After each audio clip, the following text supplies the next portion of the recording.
Magandang araw mga kaibigan. Isang kwentong pag-ibig ang muli kong ibabahagi sa inyo na tiyak nakapupulutan ng aral at magpapaantig sa inyong mga puso. Pero kung bago ka pa lamang ay pakilike po ng ating video. Pakiclick ng subscribe button, gayon din ng bell icon para lagi kang updated sa mga susunod ko pang upload.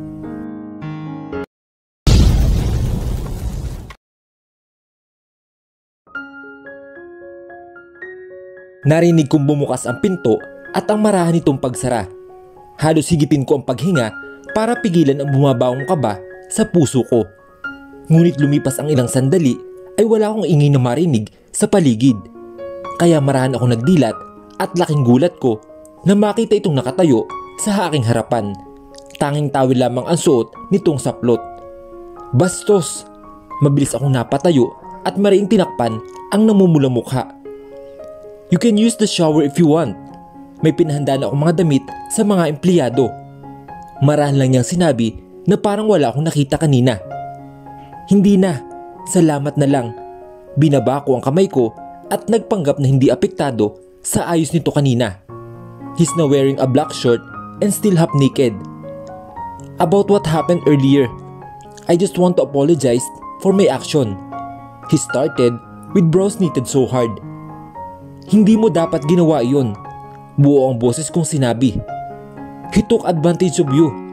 Hindi mo ba napansin iyon kanina? Sinamantala niyang lasing ka, kaya sinubukan kanyang halikan.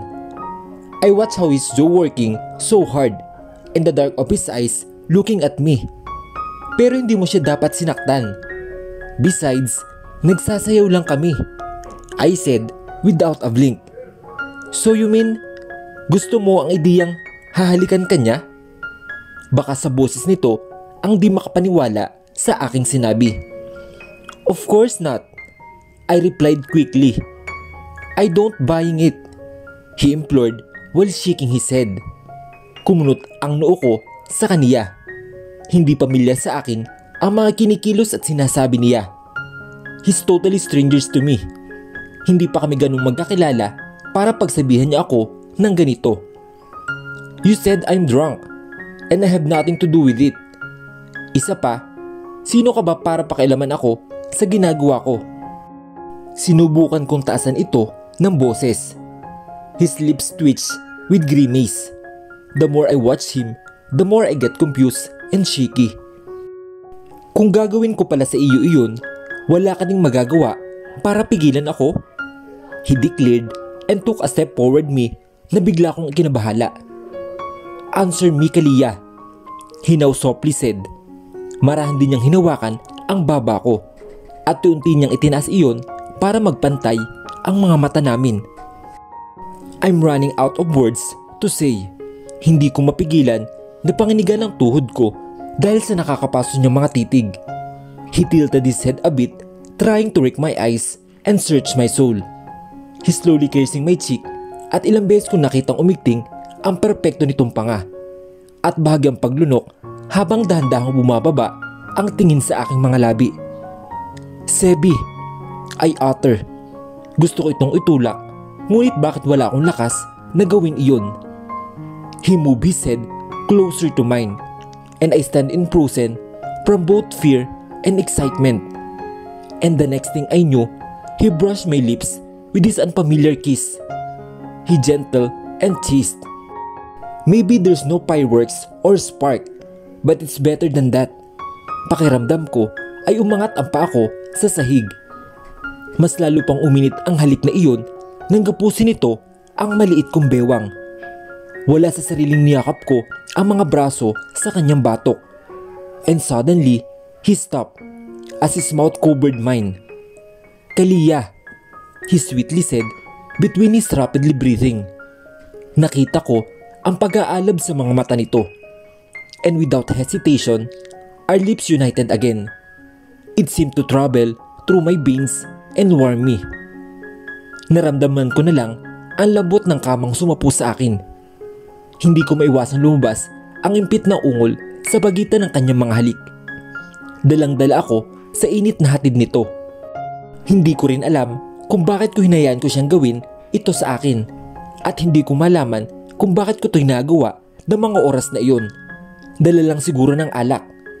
Unti-unti na naman naglakbay ang isa niyang kamay sa aking braso, pataas sa aking balikat, hanggang sa aking dibdib.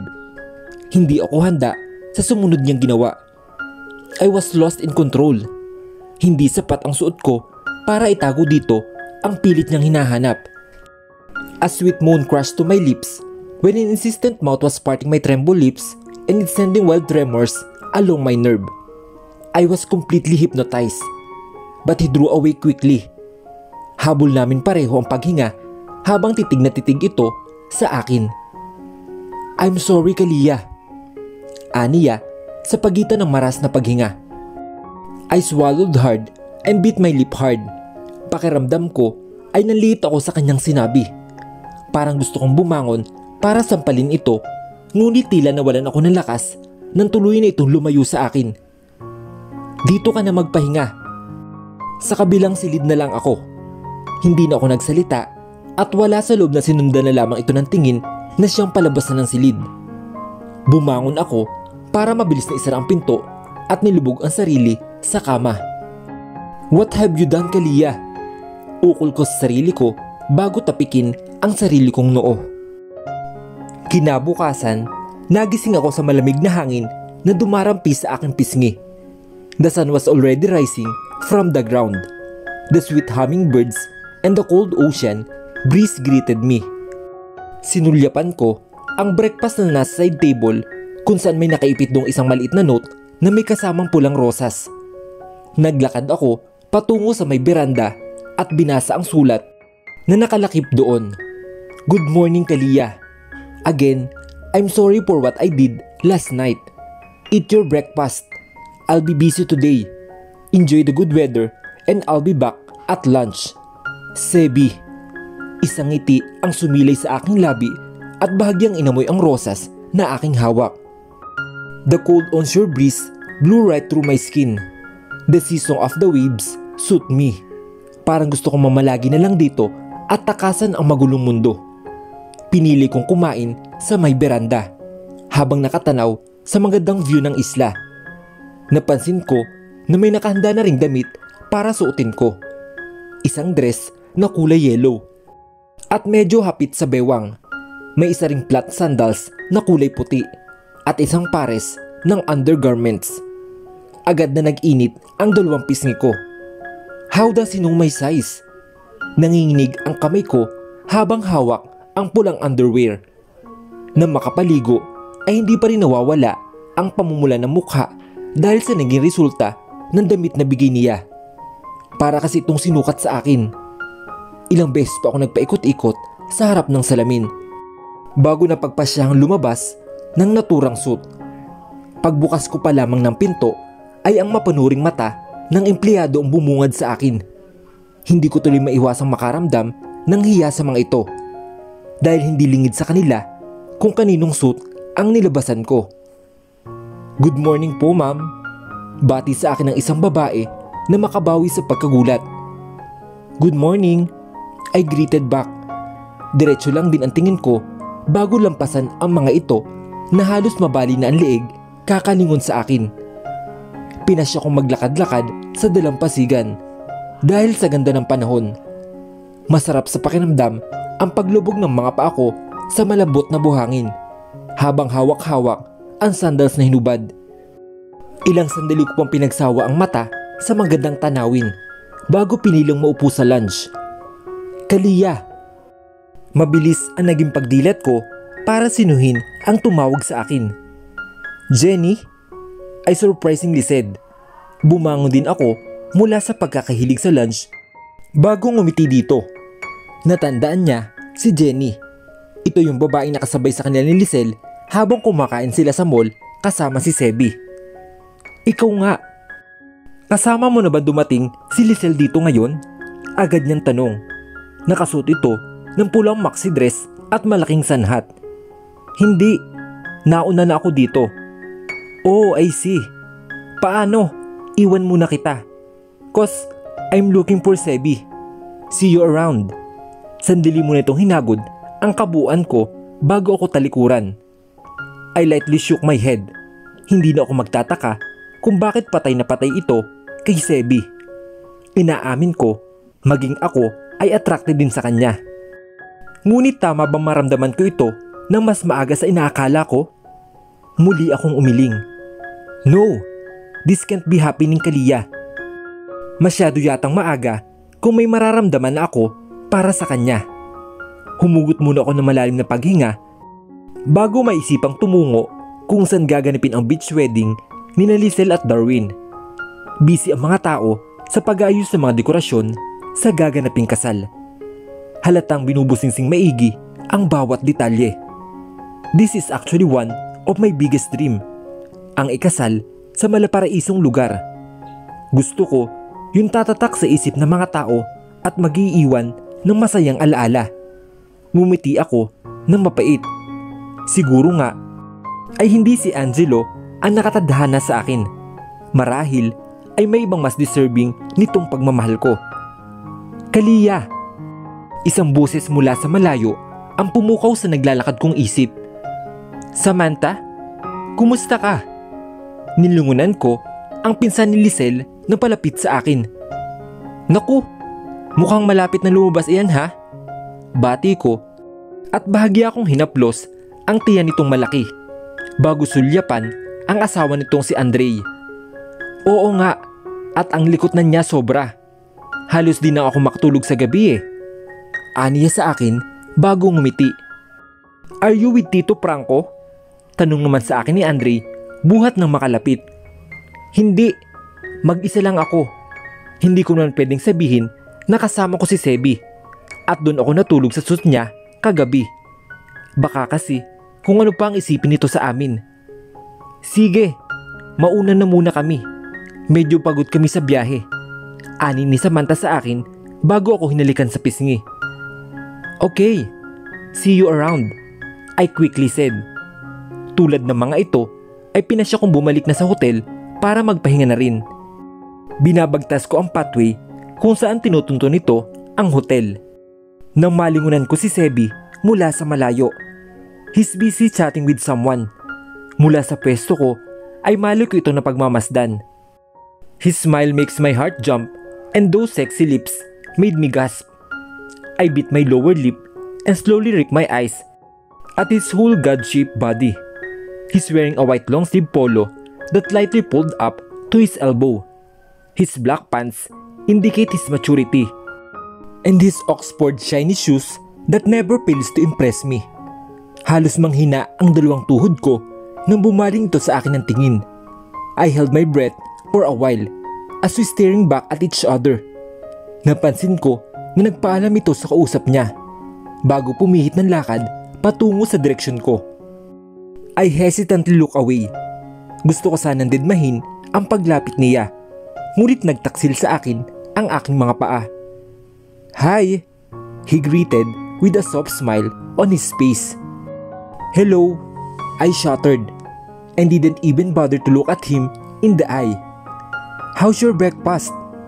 I'm sorry, hindi na kita nahintay magising. Kailangan na kasi ako sa trabaho. He apologized. No, hindi naman kailangan.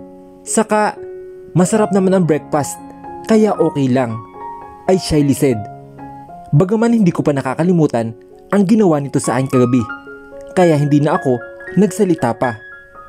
Your dress is fit with you. You look pretty today, he praises, bago ako sipatin ng tingin. Salamat pala sa damit. Hindi ka na sana nag-abala. I smiled timidly. Just never mind. You're beyond gorgeous in that dress, he replied. Bago na ako talikuran para bumalik sa kaninang kausap. He rose up from my both cheeks. Labis ang galak sa puso ko na sinundan ito ng tingin. Naisipan kong bumalik na lang muna sa loob ng suit para doon magpalipas ng oras habang hinihintay si Lisel. Pero buhat dito ay may namatanong ang isang lalaki na palapit sa akin. Angelo? Anong ginagawa mo dito? Bulalas kong bati. Yes, parang gulat na gulat ka yata, Kalia. Sumilay dito ang matamis na ngiti. No, actually yes. Nabubulol ko sinabi. In-invite ako ng ama ng groom. Business partner namin siya, Kalia. Tumawa ito ng bahagya na dahil sa tahasan kong sinabi. Mabilis naman akong lumingon sa banda ni Sebi na siyang abala pa rin sa kanyang kausap. Teka lang, ano nangyari sa mukha mo? Bakit may pasa ka? Nagtatakang tanong ko dito. Pasensya ka na, Kalia, at naging magulo pa ang nangyari kagabi. Ako nga pala ang nakasayo mo kagabi. Napilitan kong magsuot ng maskara kasi alam kong hindi ka sasama kapag isinayaw kita. Gusto ko kasing makabawi sa'yo sa mga nagawa ko. Nanlaki ang mga mata ko sa aking narinig. Hay naku, Angelo, sari-sari ka. Pwede bang tantanan mo na ako? Okay na tayo. Kalimutan na natin ang nakaraan. May diin na sagot ko dito. Napansin ko ang namamaga nitong mukha dahil sa suntok sa kanya kagabi ni Sebi. Ayos ka lang ba? I asked him at bumaba ang tingin ko sa putok nitong labi. Yes, I'm better now, Kalia, he answered, na parang baliwala ang nangyari kagabi. Sandaling katahimikan ang namutawi sa pagitan namin that leads to an uncomfortable feeling inside me. Kilala mo ba si Darwin? I asked. Yes, along with my friends, he quickly said, then shrugged his shoulder na para namang hindi importante sa kanya ang sinabi ko. I quickly nod. Muling sumulyap kay Sebi na ngayon madilim ang matang nakatanaw sa amin. My heart starts pounding as he walked towards our direction with brows knitted so hard. Paano? Mauna na ako, Angelo. Pag-iwas ko dito. Tangka na sana akong tatalikod nang pigilan nito ang palapulsuhan ko. Kinakabahan ko itong nilingon matapos ay sinulyapan si Sebi na palapit na sa amin. Kalia, yung sinabi ko sa iyo kagabi na gusto kitang ligawan ay gusto kong malaman mo na seryoso ako doon. He confessed. Laking gulat ko sa sinabi ni Angelo. Sasagot pa sana ako ngunit mabilis na nakalapit sa amin si Sebi. What the hell are you doing here? Pasik na tanong nito kay Angelo. The father groom invited me here, Angelo answered in a calmer voice. Pansin kong bumaba ang tingin ni Sebi sa palapulsuhan ko habang hawak pa rin ni Angelo hanggang ngayon. This is my resort. Lahat na nakikita ng mata mo ay pag-aari ko. You can live peacefully. O gusto mong dagdagan ko pa yung pasa sa mukha mo? May diin itong sinabi kay Angelo. Angelo smirked and stood beside me. Hindi ko alam pare kung bakit ka nagkakaganyan. Bakit pre? Nagseselos ka ba? My eyes flew out to Sebi. Hinihintay ang kanyang sagot. Are you kidding me? The smirk grew over his face. Halatang hindi nababahiran ng karuwagan. I'm Monte Carlo. Hindi na dapat na tinatanong pa yan, he confidently said to Angelo. Bumagsak ang tingin ko sa lupa dahil hindi iyon ang inaasahan kong sagot. You are right. You are a Monte Carlo. May panguuyam na balik dito ni Angelo. Ayoko lang na may nababastos na babae sa harapan ko. At saka, pwede bang tantanan mo na si Kalia? Sinaktan mo na siya, Angelo. Tapos ano, nandito ka? Na parang wala lang ang nangyari? May diin na sabi ni Sebi kay Angelo. Bigla akong natigilan sa balitaktakan nilang dalawa.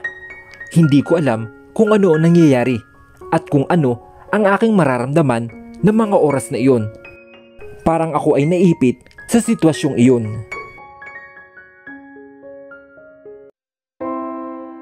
Ano ang magiging papel ng pagbabalik ni Angelo sa buhay ni Kalia?